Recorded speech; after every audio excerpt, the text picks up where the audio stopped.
दोस्तों, हमारे समाज में ऐसे मामले भी सामने आ जाते हैं जिन पर अफसोस होता है। एक नेकदिल लड़की अपने सपनों को पंख देना चाहती थी। वह यह चाहती थी कि वह नामी डॉक्टर बने और मरीजों की सेवा करे, लेकिन अफसोस की बात है कि ऐसा नहीं हो पाता। एक शादीशुदा व्यक्ति अचानक उसकी जिंदगी के एक मोड़ पर दाखिल हो जाता है और फिर कुछ ऐसा हो जाता है जो किसी ने सोचा भी नहीं था। लड़की के लिए पूरे देश में आवाज उठ गई और नाम दिया गया डॉक्टर निर्भया। इस मामले में जिस मुख्य आरोपी को पकड़ा गया है उसकी कई सच्चाई भी निकल कर आती हैं। उसमें से एक बड़ी सच्चाई यह भी है कि वह 4 शादियां कर चुका था और अक्सर मेडिकल कॉलेज में बिना रोक टोक के आया जाया करता था। 3 रेजिडेंट डॉक्टर्स को भी इस मामले में हिरासत में लिया जाता है। लेकिन क्या वारदात करने वाला वह अकेला था? उस रात का पूरा सच क्या है? डॉक्टर निर्भया ने आखिरी बार अपनी मां से क्या कुछ कहा था? वारदात की सबसे बड़ी वजह क्या रही? ट्रेनी डॉक्टर सेमिनार हॉल में आखिर क्यों गई थी? यह सवाल हर किसी के दिमाग में कौंध जाते हैं। दोस्तों, जो कुछ सामने आया उसके अनुसार पश्चिम बंगाल की राजधानी कोलकाता के आरजी कर मेडिकल कॉलेज में देश के अलग अलग हिस्सों से छात्र छात्राएं डॉक्टरी के लिए आते हैं। यह कॉलेज अचानक से सुर्खियों में आ जाता है। तारीख होती है 9 अगस्त 2024 और वक्त सुबह का होता है। Trainee lady doctor Nirbhaya college के सेमिनार हॉल में मृत पाई जाती हैं। उनके शरीर पर चोटों के निशान थे और वह अर्धनग्न हालत में मिली थी। उनकी जो हालत थी उसमें उन्हें देखना हर किसी के लिए संभव ही नहीं था। डॉक्टर निर्भया की नाइट ड्यूटी थी। ड्यूटी के वक्त उनके चेहरे पर कोई तनाव नहीं देखा गया था। एक ट्रेनी डॉक्टर के साथ हुई वारदात ने कॉलेज में हड़कंप मचा दिया। हर किसी के सामने एक ही सवाल था कि आखिर ऐसा करने वाला कौन था जिसने इतनी बेरहमी दिखाई थी। सूचना मिलने पर पुलिस भी मौके पर आ जाती है और सेमिनार हॉल में डॉक्टर निर्भया के बराबर से एक टूटा हुआ ब्लूटूथ ईयरफोन का हिस्सा वहां से बरामद किया जाता है। मामले की गहराई से जांच पड़ताल शुरू कर दी जाती है। सीसीटीवी कैमरों को खंगाला जाता है जिसमें डॉक्टर निर्भया को सेमिनार हॉल की तरफ देर रात जाते हुए देखा गया था।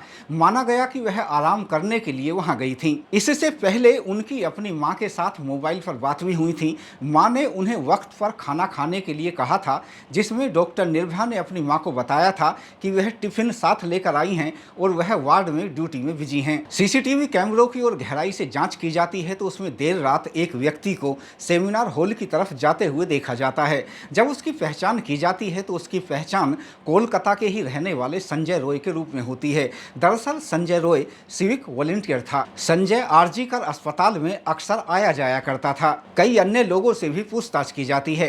अस्पताल की सुरक्षा पर सवाल उठ जाते हैं क्योंकि इतनी बड़ी वहां वारदात हो गई थी और किसी को इसकी कानों कान खबर नहीं लगी थी। यह एक बड़ी बात थी। मुख्य संदिग्ध संजय के मोबाइल को जब चेक किया जाता है तो मौके पर जो ब्लूटूथ ईयरफोन मिला था वह उसके मोबाइल से कनेक्ट हो जाता है। इसके बाद पूछताछ और गहराई से की जाती है तो वह अपना गुनाह कबूल कर लेता है। लेकिन सवाल फिर भी यही था कि उसने आखिर ऐसा क्यों किया था।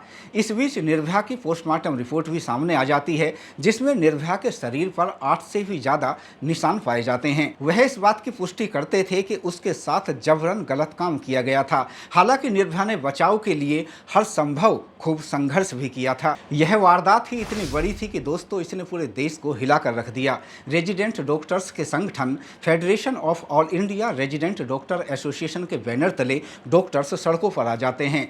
आरजी कर मेडिकल कॉलेज के डॉक्टर्स न्याय, गहराई से जांच और दोषियों पर सख्त कार्रवाई की मांग करते हैं। तमाम पुलिस अधिकारी सक्रिय हो जाते हैं और जांच के लिए एसआईटी का गठन भी कर दिया जाता है। इस बीच यह भी सामने आता है कि आरोपी संजय रॉय आवारा प्रवृत्ति का व्यक्ति था। वह अराजक स्वभाव का था। दूसरे शब्दों में उसे समझना हर किसी के लिए मुश्किल था। इतना ही नहीं, उसकी 4 शादियां हो चुकी थीं, लेकिन गलत बर्ताव के चलते वह अपनी पत्नियों को साथ नहीं रख सका था। संजय का व्यवहार कुछ इस तरह से था कि उसकी 3 पत्नियां ही उसके साथ रहने के लिए तैयार नहीं हुई थीं और एक एक करके अलग अलग वक्त पर वह उसको छोड़कर चली गई थीं। यानी अलग अलग वक्त पर संजय की शादी होती रही और उसकी पत्नियां अलग अलग वक्त पर उसे छोड़कर उसके व्यवहार की वजह से जाती रहीं। इसके बाद उसके परिवार वाले उसकी चौथी शादी कर देते हैं, लेकिन साल 2022 में उसकी पत्नी की गंभीर बीमारी के चलते मृत्यु हो जाती है। इसके बाद संजय और भी ज्यादा गलत आदतों का शिकार हो जाता है। सामने आता है कि संजय अक्सर आरजे कर अस्पताल में आया जाया करता था और उसकी नज़र लेडीज डॉक्टर्स पर रहा करती थी। उस रात उसने नशा किया था और अपने मोबाइल पर मानसिकता को दूषित करने वाली फिल्में भी देखी थीं। वह डॉक्टर निर्भया को पहले ही देख चुका था। डॉक्टर निर्भया रात 2 बजे के आसपास खाना खाती हैं और खाना खाने के बाद वह सेमिनार हॉल में आराम करने के लिए चली जाती हैं। कुछ समय बाद वह हैवान भी अचानक से वहां पहुंच जाता है और उनके साथ गलत काम करता है। डॉक्टर निर्भया ने बचाव के लिए खूब संघर्ष किया, लेकिन उसके आगे वह जीत नहीं सकी। वारदात को अंजाम देकर संजय वहां से चुपचाप बड़े आराम से निकल जाता है। ट्रेनी डॉक्टर के साथ हुई बर्बरता के विरोध में पूरे देश के डॉक्टर्स सड़कों पर आ गए। विरोध प्रदर्शन होने लगते हैं। आरजीकर मेडिकल कॉलेज के डॉक्टर्स अपनी सेवाएं रोक देते हैं।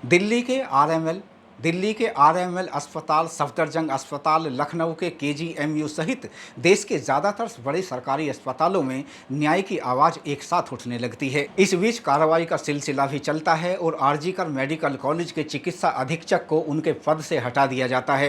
रेजिडेंट डॉक्टर्स कैंडल मार्च निकालते हैं और अपने साथी को न्याय की मांग करते हैं। इस बीच पूछताछ के लिए 3 रेजिडेंट डॉक्टर सहित 4 लोगों को भी हिरासत में लिया जाता है। कॉलेज के प्रिंसिपल प्रोफेसर संदीप घोष अपने पद से इस्तीफा दे देते हैं। उन्होंने कहा कि निर्भया उनकी लड़की की तरह थी। एक अभिभावक के रूप में वह अपना इस्तीफा दे रहे हैं।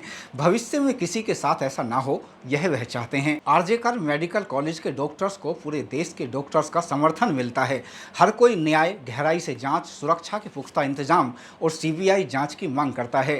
राज्य की मुख्यमंत्री ममता बनर्जी का बयान भी सामने आता है। वह न सिर्फ घटना पर दुख जताती हैं, बल्कि वह यह कहती हैं कि जैसा डॉक्टर्स चाहेंगे वैसा ही होगा और वह हर जांच के लिए तैयार हैं। दूसरी तरफ पुलिस अधिकारियों का यह दावा है कि वह पूरे मामले की निष्पक्षता और गहराई से जांच कर रहे हैं और जो भी इस मामले में दोषी होगा उसे किसी भी सूरत में बख्शा नहीं जाएगा। दोस्तों, इस केस में यदि आरोपी ने वक्त रहते अपनी बुरी आदतों को सुधार लिया होता और अपनी मानसिकता को दूषित ना होने दिया होता तो ना सिर्फ डॉक्टर निर्भया आज अपने परिवार के बीच जिंदा होती, बल्कि वह अपने सपनों को पूरा कर रही होती। इसके साथ ही आरोपी भी सलाखों से बाहर होकर एक अलग जिंदगी जी रहा होता।